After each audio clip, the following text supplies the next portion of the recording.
Brexit battle lines drawn. EU leaders unite to destroy Theresa May. Theresa May flew back to London after last night's talks, leaving the EU 27 leaders to vote on whether or not to allow Brexit talks to move on to the next stage. Mrs. May was applauded by her European counterparts at a Brussels dinner last night after German Chancellor Angela Merkel thanked the PM for her efforts in Brexit talks. And today European Council leader Donald Tusk confirmed the news, congratulating the Prime Minister as he said the EU leaders were happy with the progress made. But the collective line from EU leaders on Brexit today is that upcoming talks will be tougher than the first phase, and Mrs. May must prepare for things to get a whole lot worse after a difficult week for the embattled PM. Spain's Mariano Rajoy, Mrs. Merkel, Senior MEP Manfred Weber and EU Chief Jean-Claude Juncker are among the leaders who have issued the stark warning in yet another sign of EU leaders ganging up on the PM. And Mrs. May and her Brexit Secretary David Davis have been warned that if they thought the last year since the June 23 referendum was tough, the pair may have a whole new nightmare heading for them when it comes to opening up Phase 2.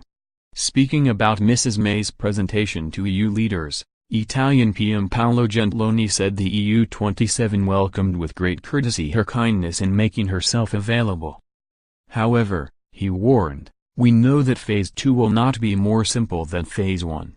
Earlier, Mr. Juncker told reporters, "First we have to formalize the withdrawal agreement and put it to the approval of the European Parliament. Phase 2 will be more difficult than Phase 1. The German Chancellor also weighed in as she praised the significant progress on Brexit but warned the upcoming phase is an even tougher piece of negotiation than we had up to now. She said, "All 27 member states have put in tremendous efforts and stood together. I'm very optimistic that we'll continue to go forward in quite the same spirit." And Mr. Tusk said a full Brexit deal by March 2019, the planned departure date, is realistic but dramatically difficult as he warned Mrs. May not to relax now. Mr. Juncker added, "The real negotiations on the second phase will begin in March next year. I cannot say when they will conclude." He says EU Brexit negotiator Michel Barnier will hold 5 or 6 seminars with member states to find out where their intentions lie on issues surrounding Brexit. Austria's outgoing Chancellor Christian Kern, too, warned there are still many riddles to solve as part of the Brexit process, highlighting the Irish border dispute as a key area where more clarity is required.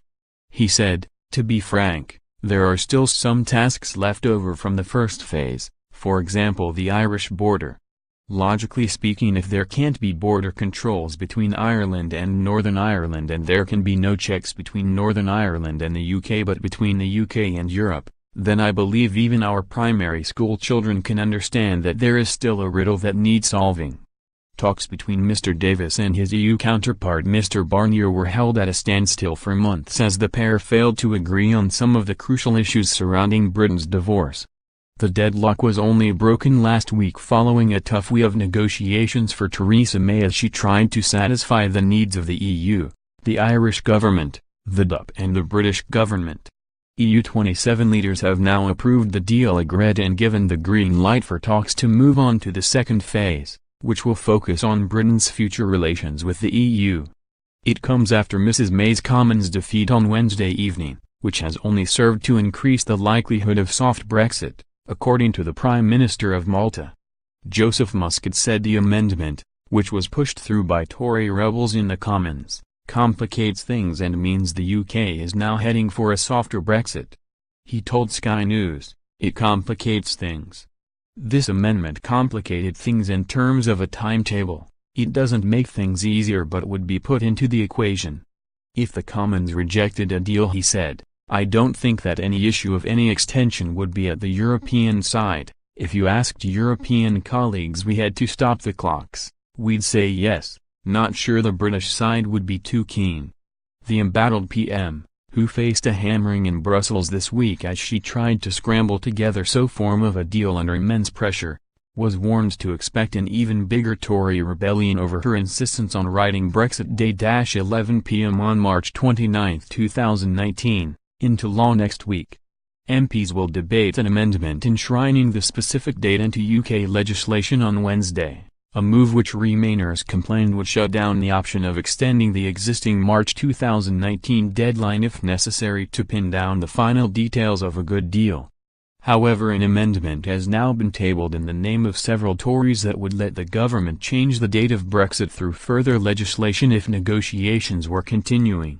The motion would be a positive step forward for the government and Theresa May as her cabinet seeks to push forward into Phase 2 of Brexit talks and secure a date for trade talks to commence.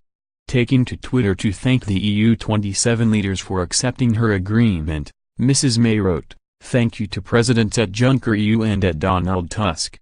Today is an important step on the road to delivering a smooth and orderly Brexit and forging our deep and special future partnership."